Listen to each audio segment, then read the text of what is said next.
without a test. This is your emergency broadcast system announcing the commencement of Phatts TV, sanctioned by PA Phatts and the non-genetically proven son. Any and all words have been authorized during the show. There is nothing off limits. Nobody is restricted from watching or participating in the show. It is a free-for-all. Commencing at the siren, any and all discussions will be legal for an extended period of time. Sports, politics, and any and all controversial topics will be talked about. You have been warned. May God be with us all.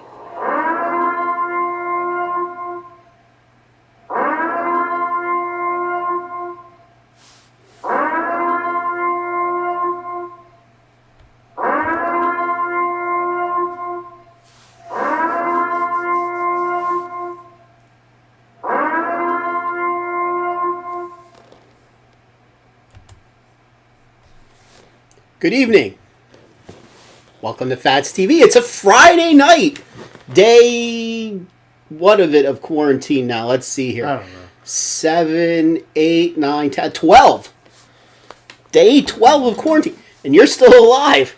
Yeah. We haven't driven each other nuts yet. That's impressive. It is pretty impressive. What did you do today in day 12 of quarantine? Did you stay quarantined? No. No. I went to the car wash. You went to the car wash. Was it open? It was open. It was open. I sort of cleaned my car. Came back, hand washed my car. Hand washed your car. Went to the dollar store, got a sponge and some soap. Hand washed my car. Washed the inside of my car. Now it's all nice, shiny, and clean. I see. I worked. Oh, cool. Apparently being an accountant is essential. Apparently. Essential. Actually, the place I work is essential because it's a distribution hub. So it is essential. WWE just sent me a message. How about that? Good for you. Check that out. I don't have a message. So how's Grandma? Alive and well. Are you sure? No. No. Have you talked to her? No. Since you kissed her on the forehead? No. And tried to kill her? No. No. No, of But course she's not. probably alive and well. I feel like I would have heard if she has passed away. I'm sure I would have heard too. Yeah, exactly. Yeah. See? Yeah.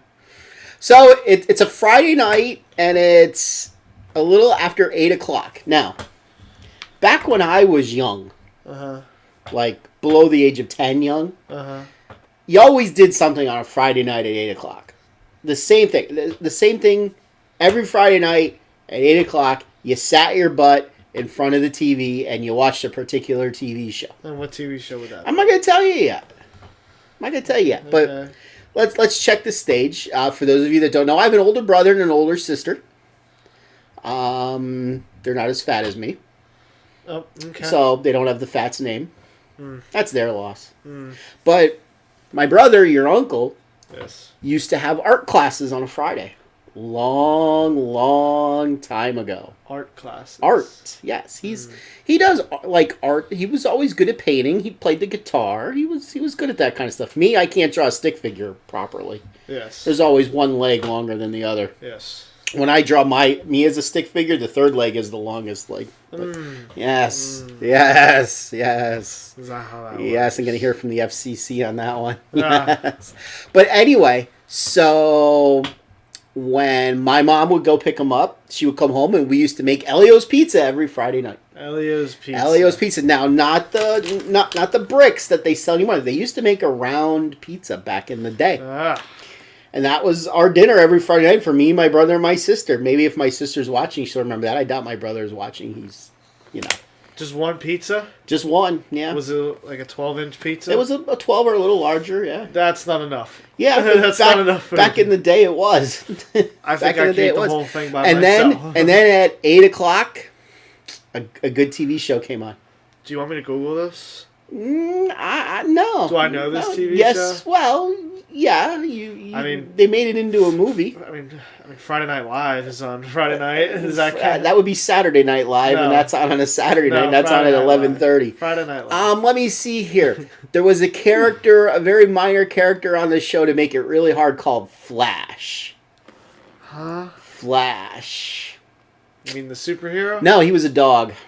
He was a dog. Flash was a dog. That made it really hard. Anybody out there know the TV show? of my friends. By the way, the message board is live and operational as always. What TV show did I used to watch on a Friday night at 8 o'clock? Don't say it out loud. Oh. Since I see it sitting right there now. I see it. Uh-huh. Just the good old boys. Yeah, like I would have ever got that. I know the movie. Yeah. The movie was as if I would have ever got that. Never meaning no harm. Uh-huh. Uh-huh. Yep. Every Friday night, the Dukes of Hazzard. With Sheriff Roscoe Pico Train. Sounds like fun. It was. Hey, see, Ryan Graham knew it. Chris Goodman's too old. She says she's too old to know that show. I'm too old. Too old to know that show. Huh. Yeah. See, now on a Wednesday night, your grandma, she's always watching Dallas. Dallas. Who Shot JR? Bet you Christine Goodman remembers that show. Who Shot JR? You're talking gibberish to me right now. Why are we getting like lots of Z's on our thing right now? You put something on that. There you go. Let's move Put my computer on that. Let's move this so we don't get lots of Z's. Well, now you have a big notes section. That's okay. That's all right. I feel like that's been going on since we started. Yeah, maybe. So, the Flintstones were on Friday for me. Okay. Bam, bam. Bam, bam. Mm-hmm. You know, the Flintstones were an offshoot of the Honeymooners. Yeah? Yeah, little known trivia, the Honeymooners. Cool. Jackie Gleason. Nah, a little black and white TV for you. Right to the moon, Alice! Right to the moon. Oh, wait, I know that. Yeah, see? That's the Honeymooners. They made the Flintstones based off of the Honeymooners. Back in the day, a long, long time ago. So, it's a Friday night, and we got some candy to talk about. Candy. Yep, candy. But we're going to make everybody wait for the candy. Gotta get through the hard stuff to get to the pleasurable stuff. The candy's the reward, as usual. So we can't lose anybody. So, by the way, we're going to do a little live streaming tomorrow, late afternoon into the early evening. You know, the vast majority of this show is supposed to be about sports. That's a little tough. And unless we're going to talk about Belarus soccer. Hey, I can talk about the Belarus soccer. You can. Who's the star player in the Belarus soccer league? Exactly. Daniel Althouse. I don't know him. Alex Williams. No. SpongeBob? No. So, tomorrow we're going to do a little live streaming because it's one of the better horse racing days of the year. It's the Florida Derby. The Florida Derby, which is supposed to be one of the prep races for the Run for the Roses, the Kentucky Derby, the first Saturday in May. But now the Kentucky Derby's been pushed back to the first Saturday in September. You know, this coronavirus. Beer virus. The beer virus, the Phatts virus, the whatever Chinese virus, the Chinese virus. You know, Trump apparently has stopped calling it the Chinese virus. Yeah. Oh, well. So, we're going to do a little live streaming tomorrow. So, let's talk a little bit about horse racing for you guys tonight. We're going to live stream races 10, 11, 12, 13, and 14, with race 14 being the Florida Derby. But it's all stakes races. Now, for those of you that don't know much about horse racing, stakes races is the biggest kind of race there is for horse racing. You have your maiden races, which is for horses that have never won. You have claiming races, where you could actually go in and buy a horse that ran in the race. For those of you that don't know, I own 4 horses. My horses wouldn't run any claiming races, though. What? That'd be pretty kind of funny. Yeah. They race at Penn National next week. Penn National's closed. Are you sure? Yes. But I own Wayno, I own Laneway, I own American Heiress, and I own Solar Strike. Cool. Yes. Wayno costs $750,000. Good for Wayno. It's not looking like a $750,000 horse. Not at the far. moment. Not at the moment. Now I didn't pay $750,000 for them. I only own shares of them, so I don't want anybody thinking I'm filthy you own his rich. left toe. He doesn't have toes. Yes, he does. You own his. I own part of his nostril. Let's put it that way. The eighth. I own part of his nostril. You own like a quarter-inch square in his nostril. Yes. So tomorrow we're going to come on live somewhere around 3:45 in the afternoon, and we're going to see how good this guy is at handicapping horses. We're going to explain to you horse by horse who we like, who we don't like, and we'll tell you what we bet because we're certainly going to be betting. I miss betting. Do you? I do. We would be watching the Sweet 16 right now. Tomorrow we'd be watching the Elite Eight in college basketball. We'd be watching Penn State win it all.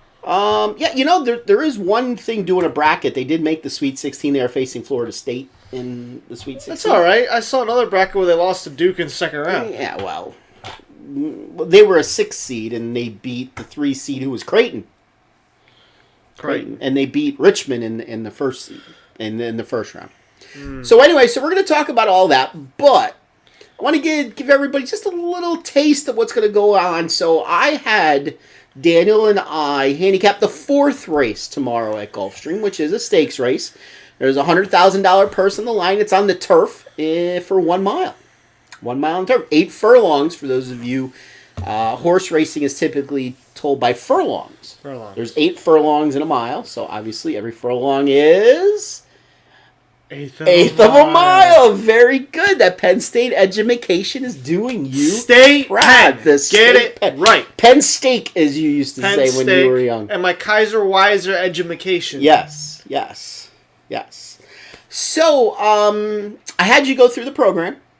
The one race. The one race. We'll do the rest tomorrow. Most of those numbers were kind of irrelevant to me. Most of those were. You gave me more sophisticated program than I'm used to looking at. I did give you a pretty sophisticated program. It's 81 pages. Do I have any horse racing people out there watching us tonight? There are a few dozen people watching us. Any horse racing people out there?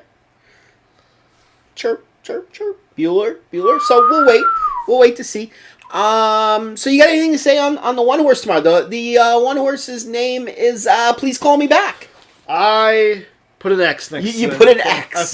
You put an X I next go to through Please Call Me Back. Every horse, and if I think they have any chance to place it anywhere, basically in the upper half, I'll put like a check next to them. Yeah. If I don't think they have any chance, I'll put an X next to them. I got you. So I have an X next to one. Got you. So the non-genetically proven son here is amateurish when it comes to betting horses. I've had him up at Penn National a couple times, and he's won money both times. He's come out ahead. He has this ability to find long shots for some reason, and without knowing what he's doing, he does. So, so the one horse is Please Call Me Back, 20-1, 21 long shot. Not much to say about this gelding. Do you know what that means? No. He's a gelding. That means he's been whoosh. No, where's the what's it called? Words. You think about that. It'll come to my head. Well, he can't have little horses. It'll come to my head. That's what he means to be get. Well, you think about it. He did finish second in a couple minor stakes races at Woodbine up in Canada. Now he's racing at Gulfstream, which is down in Florida. Very, very big track lot. Lots of money. I know it. What? Where's the bug boy? Where's the bug? no bug boys yet. Why not? Okay. He was, though, a $200,000 purchase out of Hardspun, so that's a plus. Hardspun was a good turf horse back in his day. Okay. I'm sure you knew that. Yeah, clearly. Yes. He'll be racing with blinkers off. He usually races with blinkers on. Would you like to explain blinkers? I only know his blinkers as these things that go around their eyes right here. Yeah. Right here. Yeah. And it lets them not be able to see that way. Right. So they would not see any horses if they're exactly next to them. Right. Or even a little ahead of them, I believe. Yes. It keeps their focus going forward. So, because some horses tend to give up if they're not in first. Yeah, very good. Very good. Who taught you that? Me, myself, and I. Very good. And you, I guess. Very good. Very good. So he's racing with blinkers off tomorrow. He usually races with blinkers, so we'll have to see what that does for the one. He does get Edgar Prado up. Edgar Prado just moved into 7th or 8th all time in victories. Good for Edgar Prado. That's a lot of victories. That's a lot of money. Is it? A lot of money for someone who doesn't weigh a lot, not very tall. Yeah. If he could save ground, I mean, he's coming out of the one hole. If he could save some ground, he might be there for 3rd, 4th or so. I have my doubts, but maybe.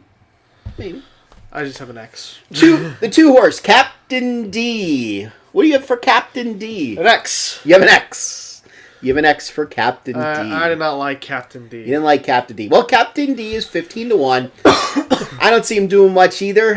He did win a state-bred stakes race last year. Now, what that means is to run in a state-bred race, the state that you were conceived in, for lack of a better word, only horses that were foaled, that's the terminology, in that state could run in that race.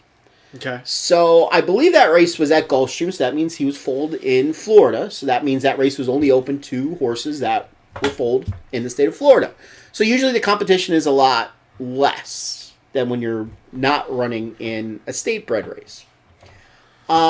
He did finish in the money 2 out of his 3 starts at Gulfstream, but he's still a pass for me. Okay. And he's a pass for you. Yes. All right, he is 15-1 on the morning line. The 3 horse, Get Smokin', 8-1. Don't say it like that. Get Smokin', Right, 8-1. okay. What do you have for Get Smokin' here? So, I put a star next to his. You put a star. What? I guess that's better than an X. Yes. Yes. Okay. That means I want to. Maybe I have some explanations down here for the horses that I like. So I said, you always put the explanations down at the yes, bottom? Yes. Got you. Okay. If he gets out good, Yeah. I don't think he's going to win. He isn't a finisher. He likes to get out, stay in the lead, and then the last 2 or 3 races, I think it was. The last 2. 2. I know where you're going with this. He dropped from first from the last call to the finish. Yes. So at the top of the stretch, he was in first. And he's not winning. That's right. So I have him finishing top 3. Top 3. But okay. I don't think he'll win. All right. Okay. So he does like the lead. I don't think he's going to get the lead in this race, though. And we'll talk about why a little later when we get to another horse that I think will inherit the lead in this race. He did finish second in his last 2 starts, like you just said.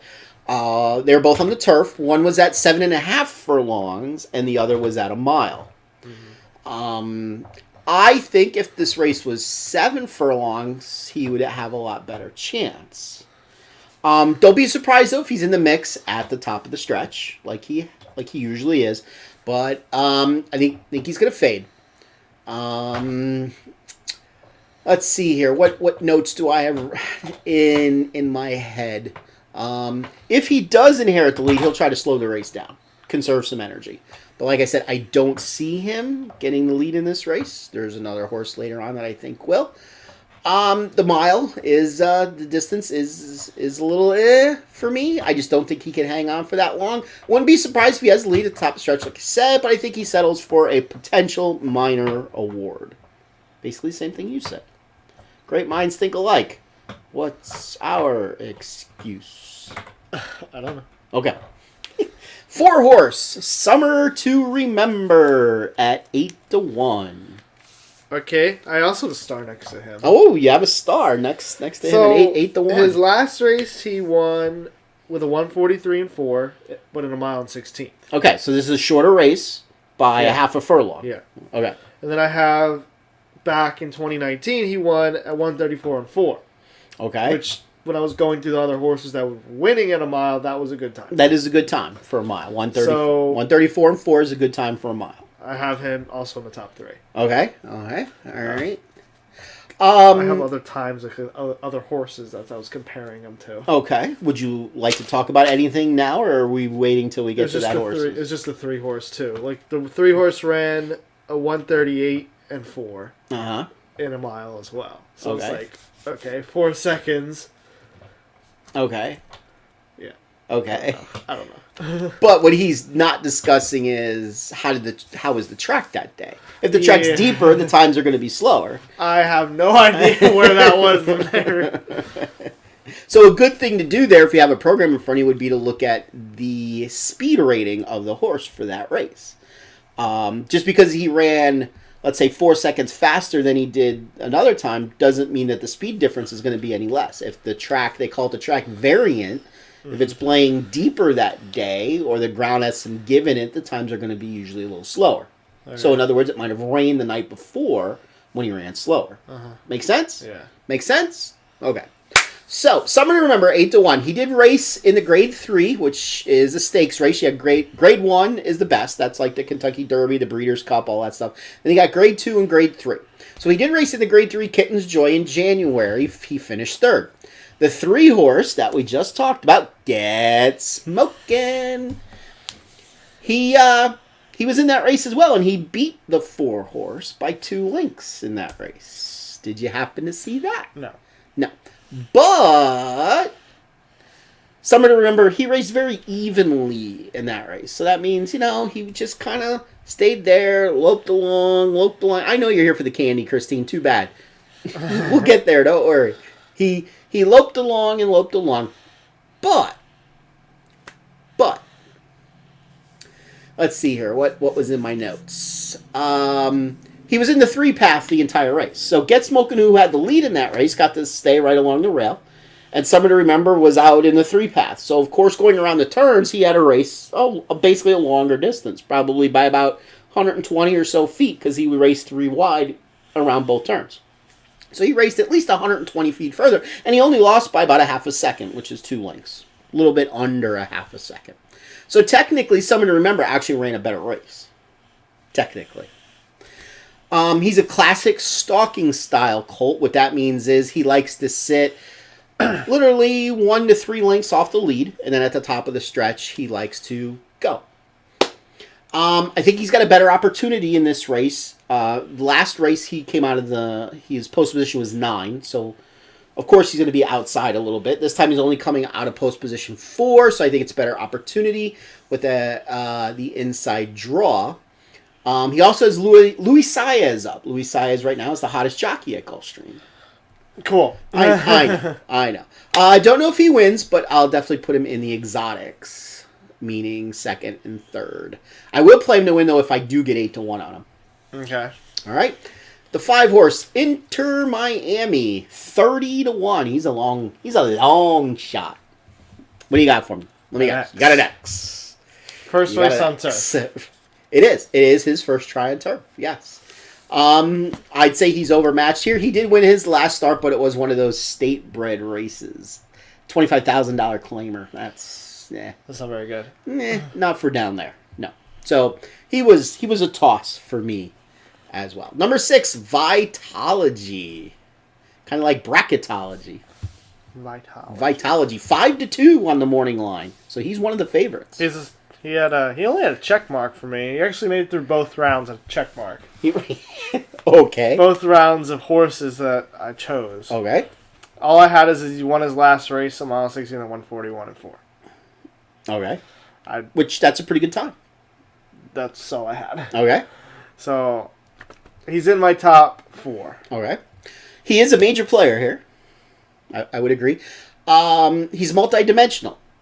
He could stalk, so he could sit, 1 to 3 lengths off the lead, or he could close. A couple of his races, he's shown to go back about 8, 9, 10 lengths and close from the back of the pack. As shown in both the Summer Stakes and the Bourbon Stakes last year. His last race was impressive. He broke alertly from the 11 hole and settled in the 2nd. That's kind of hard to do. Because basically, think of it, you got 11 horses. And actually, he was the number 12 that day. There was one horse that was scratched. So he broke from the 11 hole, and he got all the way over in the 2nd. So he had to book it from the start to clear all those other horses. Very, very impressive. He settled in the 2nd. He stalked the pace, took the lead coming out of turn 2, and repelled all challengers. Very impressive. I think he could stalk again if he does choose to, and he'll be right there at the finish. I will wait to see. Here's something interesting. His normal rider, Jose Castellano, was scheduled to be on him. Jose Castellano will not be on him. Jose Castellano tested positive for COVID-19. So he's off all of his mounts. So we'll have to see who's going to replace him. They haven't announced that yet. But he could be a major player in here. I agree. I won't play him to win. Odds are too small for this race, but definitely in the exotics. All right, number 7, Fenwick Station, 20-1. X. Big X. So X marks the spot. So you like him? No. No. I don't like Fenwick Station. All right. Fenwick Station 21. He was well back at his last start, the Palm Beach Stakes. That was won by Vitology. He was forced 4 wide, though, in the first turn. So again, coming around the turn, he was out 4 wide by Vitology, was sitting in the 1 or the 2 path. And he was steadied in the second turn, meaning a horse kind of came out in front of him, and he had to just not hit the brakes, but step off the gas. Let's put it that way. Okay. That's what you call when you steady. He has finished either first or second in every other race of his, though. So I think he's got potential. Tyler Gaffleone is aboard. He's a very good jockey, so that's a plus. I'm willing to throw out that last race because he raced wide and got steadied, and I do prefer others, but I will throw him in exotics, especially at 20-1. Okay. Number 8, Moon Over Miami, 15-1. There's only 12 horses, so we're getting to the end here. I have an X too. You have an X for Moon Over Miami. I think Moon Over Miami is an interesting horse. He hasn't done much since his maiden score. Now, his maiden meaning he was in against horses that have never won a race before, and he won that race. Hasn't done much since then, but he had excuses in his last 2. He raced very wide as the favorite here at Gulfstream back at the beginning of January. And he was bumped back and raced wide in his last start, which was the Risen Star Stakes, which is a minor prep race for the Kentucky Derby. I'm not going to be surprised if he's here on the end. In fact, if I get 12-1 or higher on him, I'm actually going to put some win money on him. I'm definitely going to play him underneath one particular horse that we're getting to. So don't be surprised if Moon Over Miami is actually there at the finish tomorrow. Moon Over Miami. The 9 horse, South Bend, 4-1. And we're not talking about Notre Dame. Christine, you like horse racing. Shut your mouth. Okay. I have a check and a check for A check and a horse check. 9. Yes.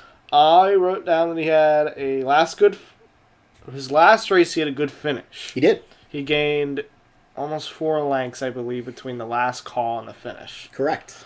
So I wrote down if the closers are playing, he could win. Mm-hmm. Very real chance he could win. But that's only if the closers are playing. True. If not, I probably wouldn't have. Okay. I probably wouldn't put him to win, maybe to place or show. Okay. He did race good in his last 2 starts. He finished both in the Dania Beach and the Palm Beach, both stakes races. I don't think he's got what it takes to win. I prefer others, so I'll take a stand against him. I will put underneath in exotics Julian Leparoux. That's not German. That's French. Yeah. He's back aboard, so that's a plus. He's a good jock. Okay. Another short guy though. Our most jockey's kind of short. Most of them are. Number 10, Decorated Invader, 7-2 on the morning line, second choice. I have an X next to him. You have an X. Probably for the main reason that he hasn't raced in 2020. He has not raced yet in 2020. That is true. That's all I got. That is true. Well, he's my top choice in this race.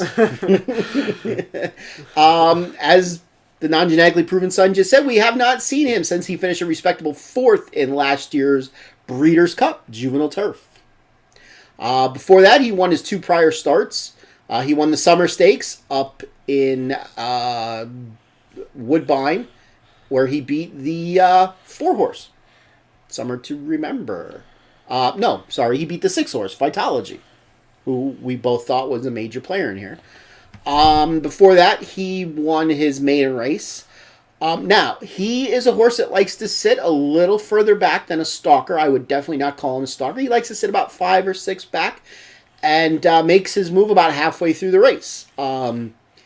If he gets pushed wide into the first turn, I don't think he'll have a chance to win.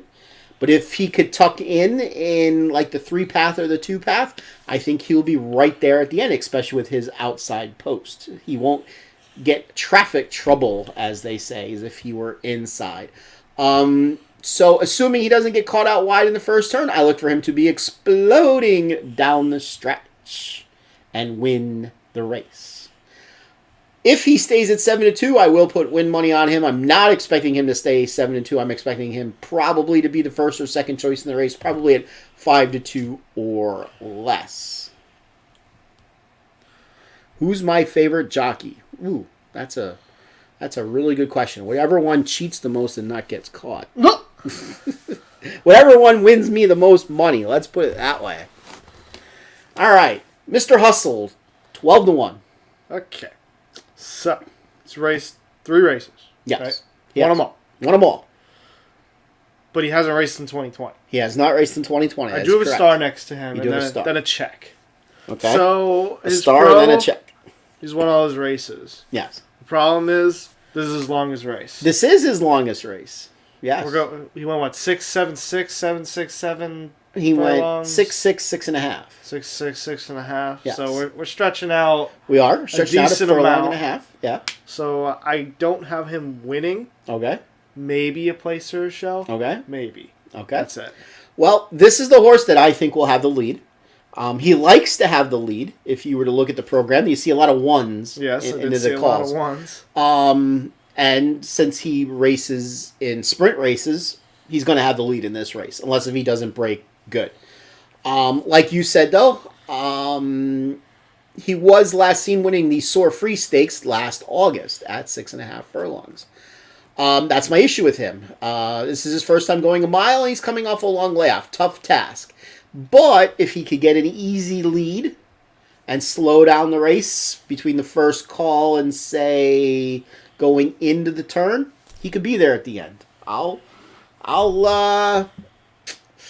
do have him in my exotics, so anything can happen with him. All right, the last horse, Street Ready, 30-1. I have an X. You have an X. Well, he's a toss for me, too. He was last seen finishing 8th in the Palm Beach. Showed very little. There are 4 also eligible horses in this race. We will not discuss them. So, you have a play? I have 6-3-4-9. 6-3-4-9. How are you playing that? 6-3-4-9. Like in a superfecta? Yeah. So you're going to play a superfecta straight or box? I'd probably play 6-3 with 6-3-4. In a exact, like, what are we doing here? An exacta box with 3-6. Exacta box 3-6. And then okay. 6-3-4 like that. 6-3-4. Yes. In a trifecta. Yes. And then a 6-3-4-9 in the superfecta. Yes. Okay. All right. Well, I'm going to play the 8 to win because I think I'll get at least 12-1 on him. I am going to play exactas with the 10 over the 4, 6, 7, 8, 9, 11. $5 exactas. So I'll be spending probably somewhere around $35 in this race. Good thing you owe me a lot of money. What? Yes. All right, so that is our impressions of race 4. I do believe Gulfstream is being shown on TV tomorrow. I don't know which channel. I don't know what starting time. Probably on either Fox or NBC Sports. Probably one of those two.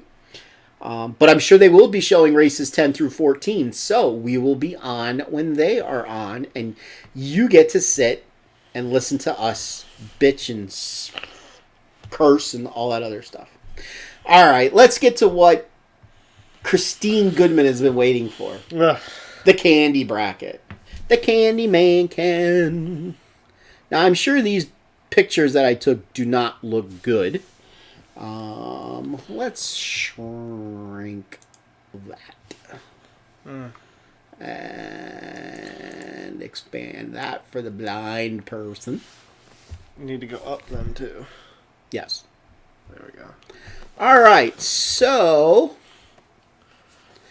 my apologies for the pictures. They're not that good. I got to figure out how to save some stuff. Can't get the PDF to save all my changes. So, all right. So this is the upper half of the right side of the bracket. 1 verse 16. Hershey's against Charleston Chew. Yes. As you can see, the Hershey bar made it through.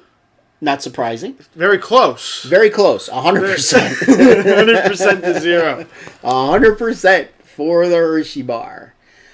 The 8 versus 9. Take 5 against whatchamacallit. You know what? Not really surprised here. Not surprising. Take 5 won 75 to 25. Not surprised at that 75%. Neither was I. Can't say I was. This surprised me. So maybe the Three Musketeers was put a little high. It could be, but that's a popular candy bar, and I don't know anybody that likes an Almond Joy, but apparently all the people that voted here do. They won 58.3 to 41.6. Sure, so let's just say 58 to 42. No. To make it easy. No. Almond Joy is your upset winner. Moving on. Dum Dum against Crackle, the 5 versus the 12. Thought there could have been a 12-5 upset here. You know what? I thought so too. Again, considering the Crackle is very similar to the Nestle Crunch. The Nestle Crunch was the 5 seed in the next bracket. We'll talk about how that was going forward when we get there. But Dum Dum scored, and Dum Dum scored big. 75 to 25.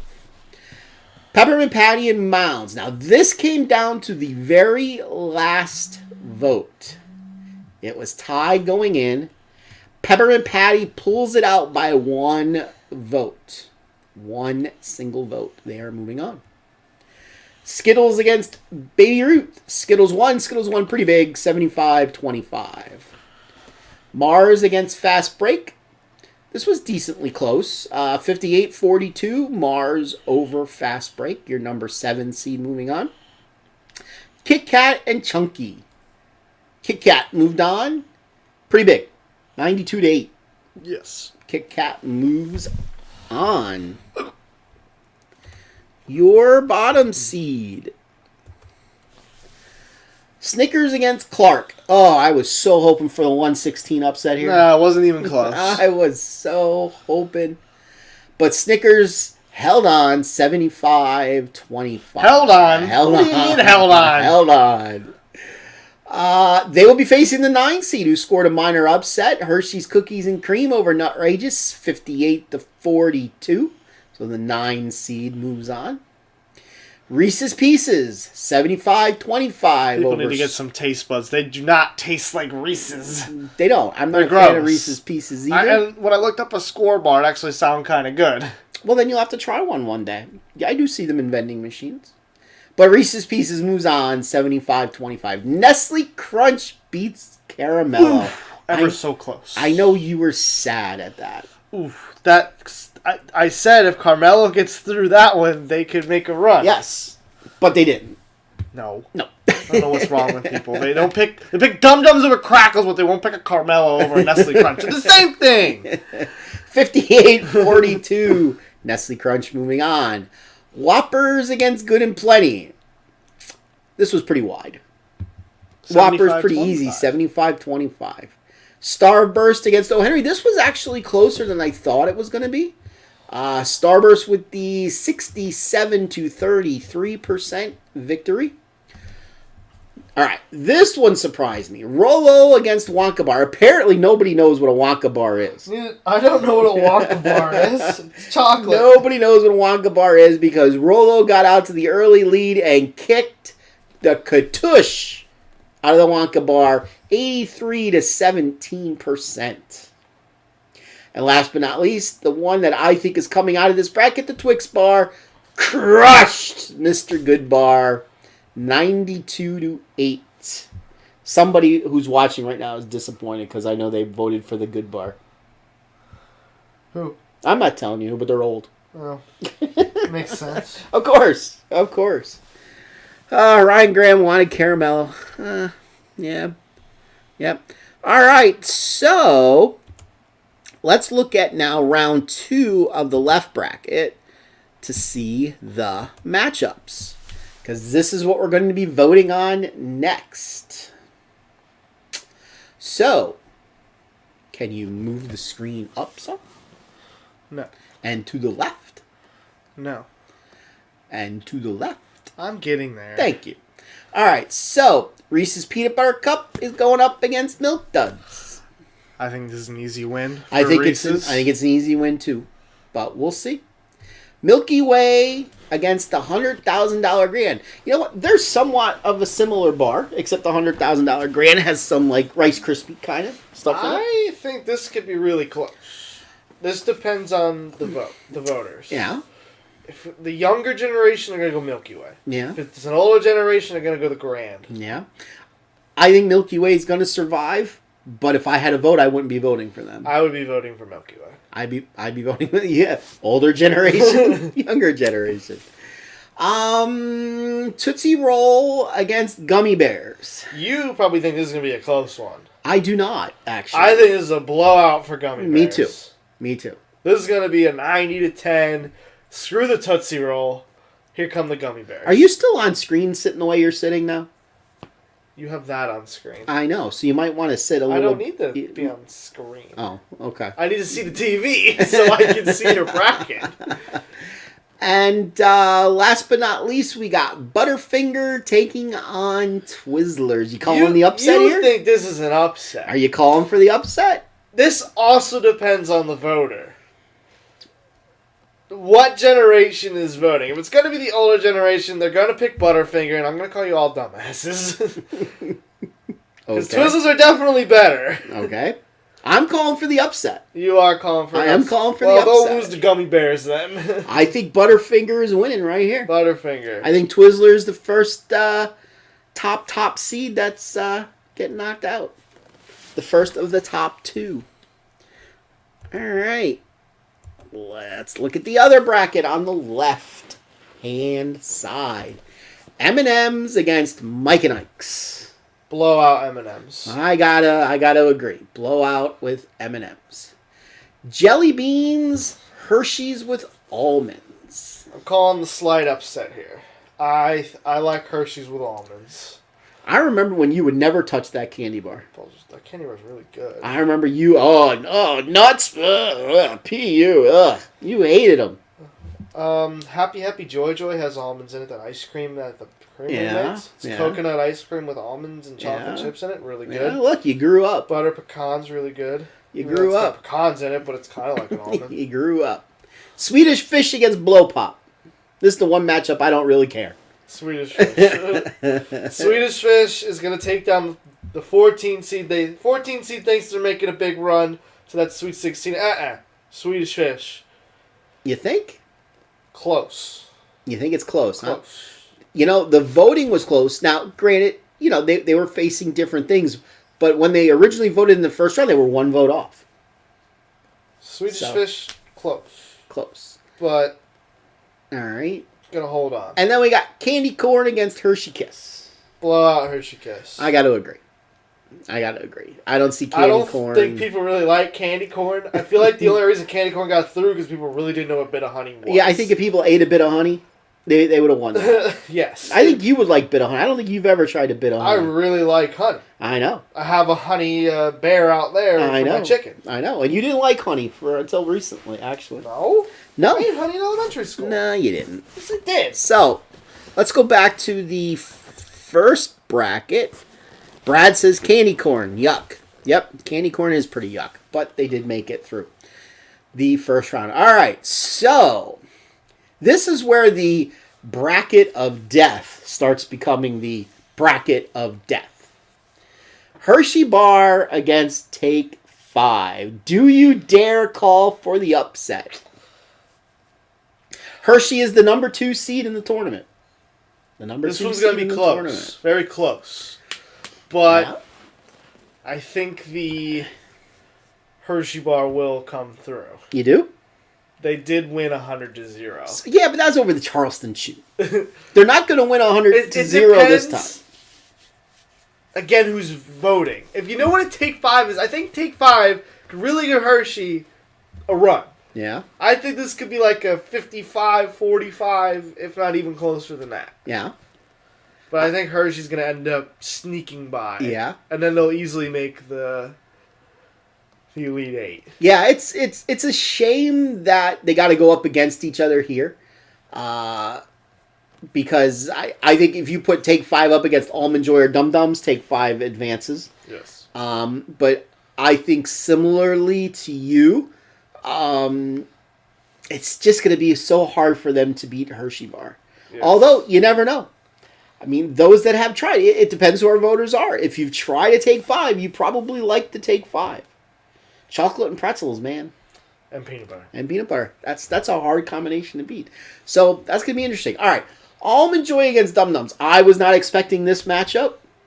You're probably thinking Three Musketeers versus Dum Dums. I was. I like the upset. Do you? If Almond Joy took out Three Musketeers fairly easily, sort of, 58-42. Yeah, it wasn't too easy. So, kinda. Yeah. I think they could surprise Dum Dums here. Who's the jockey on Take 5, Christine wants to know. Daniel Alta. I think Dum Dums prevails. Dum Dums. Yes. Only because that's you. Okay. You're the Dum Dum. Okay. Skittles against Peppermint Patty. Sadly enough, I have to say Skittles is going to get through. As much as I'd like to see Peppermint Patty go through, because then they wouldn't give Kit Kat a run anyways. I'm not sure Annie would give Kit Kat a run out of those. All right. So that means I see to it that you don't think Mars has a shot against No. I do not think Mars Bar really has a shot against the Kit Kat. All right. I agree.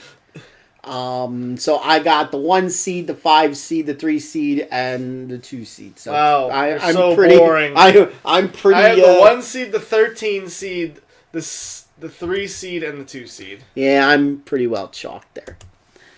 All right, so the second bracket. Now, remember, for this second round, we're only going to vote for the left side, so we're just previewing the right side here.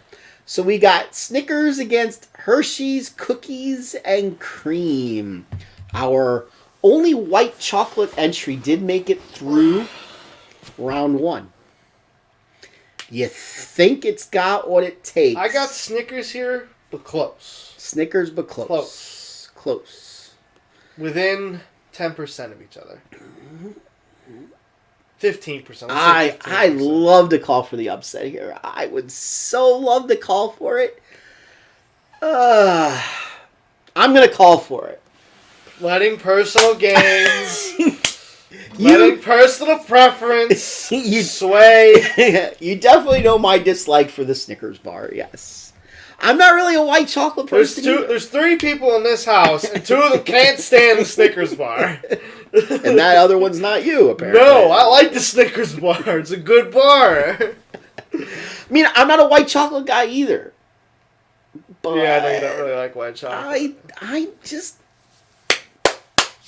just think that Hershey. I'm calling for the upset. All right, Reese's Pieces against Nestle Crunch. This is gonna be a war. This will be a close one. This is gonna be a war. If the people that don't have taste buds vote, Reese's Pieces is going to get through. If common sense come in, Nestle Crunch is getting through. Ryan Graham's calling for the upset. I think he likes cookies and cream too. I would say Reese's Pieces, but I'll call the upset. Nestle Crunch going to get through. I'll take Reese's Pieces here. Ugh. I know. I don't like them. They just don't know. I like Nestle Crunch at least. At least one of the 4 in the upper part of the bracket I like. I do like Nestle Crunch. But I think Reese's Pieces moves on. Whoppers against Starburst. I like them both. I don't like pink Starburst. But I think this is going to be like an 80-20 Starburst. Yeah, I think Starburst wins too. But Starburst is one of the better fruity candies out here. But Whoppers is... pretty good candy. Excuse me while I eat a couple grapes. You want grape? No, thanks. And the last matchup, Rolo against Twix. You want to say your analysis first on this one? I think Twix wins easy. I'm calling the upset. No, you're not. Nah. You can call it all you want. Rolo, 10 seed, getting through. You can call it all you want, but Rolo is not beating Twix. Rolo. You call it upset from Hershey's Cookies and Cream on Snickers. Mm-hmm. What's wrong with you? Twix is a much better candy bar than Snickers. Because you like Twix. You don't even like Snickers. Twix is a much better candy bar. Fine. What if it was Kit Kat instead of Snickers? You wouldn't have said Hershey's Cookies and Cream now, would you? Because you like Kit Kat. Because Kit Kat's much better than Snickers. In your opinion. If it was Hershey's Cookie and Cream against Starburst, I'd pick Starburst. I don't like Snickers. Starburst, fine. If Starburst gets through and Twix gets through, who are you picking? Twix. I told you, Twix is coming out of this bracket. I don't think Twix is coming out of this bracket. I'm putting us back up. I should probably sit up, then. Nah, that'd be a good idea. So I can't see the TV. That'd be a good idea. Yeah. I think Twix is coming out of this bracket. Good for you. So, we're going to vote on the left side, so the first two that I showed you. They will be up on my Facebook page. They'll be up on the Phatts TV group page. They'll be up on our other page. Are they eating brackets? Yes. I was eating grapes. Voting will be up for probably 3 days. We'll probably stop voting Monday night at 6, maybe. We'll do this Monday night, I guess. Maybe Tuesday night. We'll have to see how my schedule goes. You know, and mine. I'm really busy, you know, working from home these days. It's a long commute. It is a long commute. Hey, 2 flights of stairs. that's like 22 steps. I think it's 24. I think it's 12 steps. 12 steps for each. 12 steps. Plus, I got to walk a hallway. Oof. It's a lot of gas miles. Yeah. It is. It is. So, yes, I got lots of grapes. Actually, I do. They're very good, too. Very juicy. So, once again, for those of you that were not here at the beginning, I don't know why you weren't here. We will be on live tomorrow, starting at somewhere around 3:45-ish. We'll cover Gulfstream Park races 10 through 14, which will cover the Florida Derby. You got anything to say? No. No? You got nothing to say? No. No? I'm hungry. You know what? I'm a little hungry, too. We haven't eaten dinner yet. Someone's getting like a phone call. We'll have pizza tomorrow during the show. Pizza. Yeah. What kind of pizza? That place in Robizzoni's still open. I think they have a pizza and wings special for $18. Tosco's? No. The one on this side, our side of Robizzoni. Tony's? Tony's. They got an $18 pizza and dozen wing special. That's not bad. So we'll hit that tomorrow for dinner. Since we can't go to PJ's. They're closed. True, they did close. So. All right, ladies and gentlemen, that will do it for our show. We'd like to thank, you should do a 64-person bracket with PJBT. You know, Ryan, that kind of came across my mind, but the problem is nobody but PJBT knows them, and I would be the number one seed and I would win. How would you be the number one seed? You don't even bowl. I'm pretty sure he said bowlers. I bowled an adult junior with you when you were 8. Not PJBT. Well, I kicked your ass. No, you didn't. With my handicap, I did. You didn't even shoot 700. I shot like 370. Yeah, I still beat you. Don't worry. You know, I averaged like 100. You know, for those of you that have never seen me bowl, and you're good not to, I averaged in the 220s back when it was hard to average in the 220s. Do you want some sort of cookie? In the 90s, I averaged in the 220s. Do you want a cookie? I weighed quite a bit less back then, so it was a little. I was able to get a urethane ball to go about 48 feet to 50 feet at board 4 and turn left. You want some sort of cookie? Let me see you throw 18 to the ditch. 1. 18 to 1. I could do that. Yeah? Yeah. Yeah? Before the red line? That's over there. Yeah, and it's going to stay over there because it's not going back in the bag. That's certainly not where it's going. Yeah, that ball's a little worn out. I got the Omega Crux. Yes. That ball's pretty good. All right, so that's going to do it. We will see you tomorrow. Hey, stop bragging. I bowled a 1. She did bowl a 1. I wasn't there that day to see it, but she did bowl 1. It's good to see that you subscribed to the channel so you could type a message to us. All right, are you ready with our departure? Sure. Where are we going? Song on your computer. Oh, no, I don't have that. You might want to get that ready. What song? We do the thing at the end.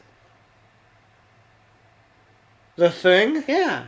The thing that we do to command. Oh, dumbass! that. You're a want that. dumbass! You want that. Oh my god. By the way, no one's... Well, I've heard one person ask me what the thing means at the lower right-hand corner of the screen when we do this. It's WWG1WWA. I'm going to let you guys look up what the meaning is behind it, but what it means is where we go one, we go all. That's what it means, and I'll let you guys look up the meaning behind that if you choose. Are you ready with that? I am ready with that. All right. We will see you guys either tomorrow afternoon at 3:45 for Gulfstream Park. Until then, ladies and gentlemen, have a great evening. Go watch the Duke boys.